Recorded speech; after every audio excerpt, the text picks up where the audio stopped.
Bismillahirrahmanirrahim. Assalamualaikum warahmatullahi wabarakatuh. Kembali bersama saya Rohmatina dalam acara Bincang-Bincang Santai. Pada kesempatan kali ini kita sudah berada di hadapan kita ini Pak Tony sebagai apa Pak di sini? Kalau saya sih bisa dibilang ketua kelompok pelestari mangrove. Dari tahun berapa nih Pak mulai pelestarian mangrove ini di desa sini?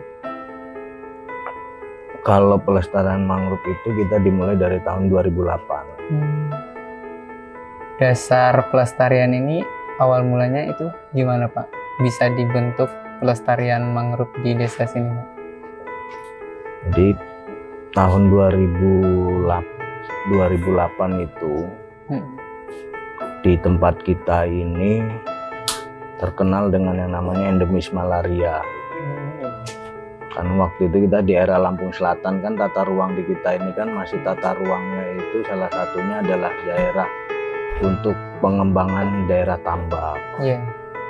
Nah sehingga dalam prosesnya itu kan ada salah satu sisi yang terjadi itu yaitu dengan pengembangan zona tambak itu tadi kan beberapa tambak itu kan aktivitasnya itu salah satunya ya pastinya menggunakan lahan yang di daerah pesisir. Nah, dampaknya salah satunya adalah hilangnya tanaman mangrove. Nah, setelah itu ya kita berupaya bagaimana caranya karena daerah kita itu kajiannya adalah daerah endemis malaria pada saat itu. Terus salah satunya juga ada kajian bahwa di daerah kita ini termasuk salah satu daerah yang sangat rentan terhadap bencana. Gitu. Dari dasarnya ya awalnya kajiannya itu. Nih kira-kira nih Pak, untuk luas hutan mangrove saat ini tuh berapa Pak yang di desa ini? Kalau kita pemetaan kita masuk untuk bicara masalah konservasinya itu kan 2008. Nah 2011 itu kita mulai dengan langkahnya itu pemetaan hutan mangrove, potensi hutan mangrove dengan teman-teman Walhi dan Mitra Bentala. Itu pendampingnya. Nah waktu itu awalnya itu di tempat kita itu peta 2011 itu 118 hektar.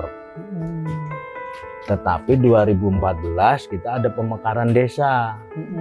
Sehingga secara administrasi sekitar 5 hektar itu diserahkan kepada desa yang pemekaran, yaitu sekarang namanya Desa Batu Menyan. Berarti sekarang sisanya berapa? Sisa yang pemetaan ya kalau kita bicara peta dasar ya, peta dasar itu 2011 itu dari 118 sekitar 5 hektar kan berarti 113 hektar. Walaupun kita belum melakukan pengukuran real.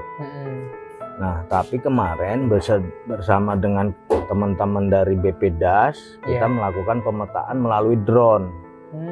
Nah, dari pemetaan melalui drone itu dari 113 hektar yang kita miliki, kan ini sekarang sudah banyak terjadi perubahan tuh dari peta awal. Ada yang ngomong tadinya tebel jadi tipis. Ada yang tadinya ada hilang, ada yang tadinya nggak ada tumbuh. Nah, itu potensi untuk melakukan aktivitas kita itu ya 40 hektar dari awalnya 113 hektar itu. Ini untuk pelestarian hutan mangrove kan ini sepertinya ada diubah nih seperti tempat wisata. Nah, ini nih selama sampai tahun ini nih dari mana aja Pak yang sudah mengunjungi hutan mangrove ini Pak? Kalau bicara kunjungan jadi gini. 2008 kita memulai pelestarian itu kan melalui proses yang sangat panjang, ya kan? Benar. Nah, salah satu proses yang kita alami itu adanya teman-teman selaku pelestari itu tadi dia belum terpenuhi dari sisi ekonominya. Sehingga dalam prosesnya yang namanya pelestari mangrove itu berubah-berubah komponennya, orang-orangnya. Kenapa? Karena ya tadi sisi ekonominya belum ketemu. Nah, sehingga 2018 kita melalui, karena memang sebenarnya ada program nasional dengan yang namanya dana desa itu, di setiap desa itu kan diupayakan salah satunya ada kegiatan yang namanya BUMDes, ya kan? Nah, kita memulailah itu daripada kita melakukan kegiatan yang lain, yang mohon maafnya nanti kegiatannya itu akhirnya justru merusak kegiatan masyarakat yang sudah berjalan. Kalau kita buka warung, jadi kan gitu terjadi. Kalau toh kita mau pakai simpan pinjam, nanti simpan pinjamnya juga siapa yang jamin nih akan bagus kan gitu. Belum lagi nanti kita akan bersaing salah satunya dengan pihak-pihak bank.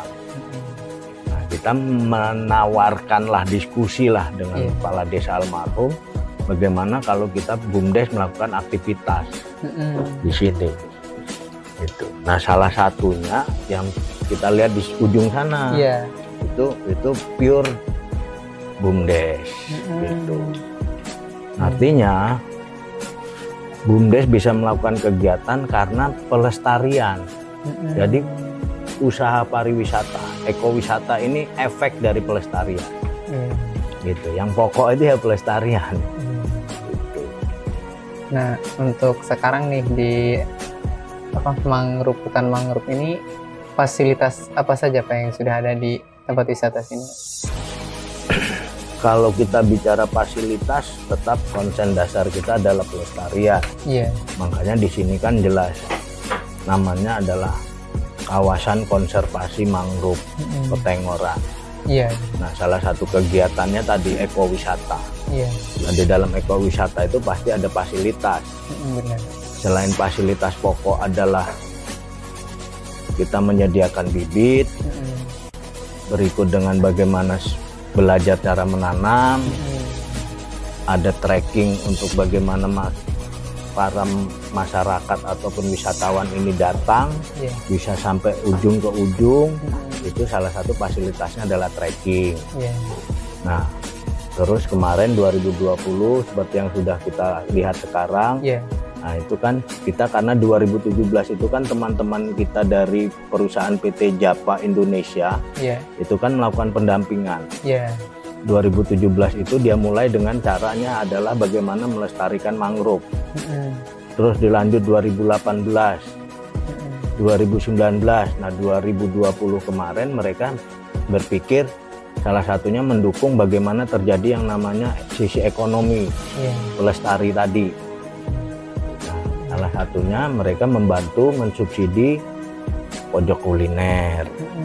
Gitu. Nah, yang baru-baru ini kita juga alhamdulillah sudah bisa mengembangkannya, yaitu salah satunya kegiatan kita adalah menyiapkan para penghobi-hobi mancing mania ini dengan salah satunya saung, apung, pemancingan. Terus yang baru ini juga kita sudah mulai berproses, kita sedang buat bagaimana kita bisa bahasanya lorong hutan mangrove. Artinya wisatawan juga nanti bisa masuk ke dalam hutan itu, dia akan bisa bersantai di situ. Ada hemok-hemok yang juga memang kita siapkan. Ada juga tempat ruang-ruang saji untuk pengunjung untuk menikmati makanan di dalam hutan mangrove. Seperti itu. Nah, untuk wisata hutan mangrove ini batasan waktu wisata itu terbatas atau 24 jam? Secara dasar kita sebenarnya terbatas. Tapi permasalahannya kita kan tidak mungkin mengusir pengunjung di saat mereka sore hari. Sehingga kita tetap kasih loan, cuman ada tetap yaitu jam 8 malam sudah harus steril. Walaupun nextnya kedepannya sih kita berharap kita akan bisa sampai buka sampai jam 10 malam lah setidaknya. Terakhir nih, apa pesan Bapak untuk teman-teman penonton di SKBM TV ini tentang alam hutan mangrove ini? Ya, kalau saya hanya berpikir gini ya, Saya tidak bicara bahwa saya memberikan pesan, karena saya hanya mengatakan proses untuk menuju yang namanya sekarang yang dilihat, dikunjungi, dirasakan baik masyarakat di desa saya, baik pengunjung ekowisatanya itu sangat tidak mudah, gitu loh, sangat tidak mudah. Nah, harapannya adalah ya bagaimana kita bisa bersama-sama setidaknya menjaga, merawat, ya kan? Merawatnya seperti apa ya? Salah satunya tidak membuang sampah sembarangan, sampah yang udah tempat-tempat sampah yang udah kita siapkan. Nah, untuk di internalnya sendiri ya setidaknya saya bilang tadi, karena ini semua kita siapkan memang untuk mempersiapkan bagaimana kalau saya mau ngomong tuh setidaknya kita ini tidak jadi pengemis. Benar. Gitu loh. Kenapa saya bilang pengemis? Coba kita lihat di luar sana. Mereka itu walaupun maaf ini, kita punya papal sendiri, kita punya fasilitas sendiri, tetap di sana kita statusnya dianggap hanya sebatas pekerja. Nah, ini ada kesempatan. Ayo kita sama-sama kita kembangkan ini seperti apa, tetapi tidak untuk dirusak. Karena tujuan pokok kita adalah membangun dan merawat, bukan merusak. Terima kasih nih Pak waktunya Pak. Waktunya. Mungkin sekian bincang-bincang santai pada kali ini. Nantikan bincang-bincang santai selanjutnya. Kurang lebihnya saya mohon maaf. Wabillahi taufiq wal hidayah. Wassalamualaikum warahmatullahi wabarakatuh.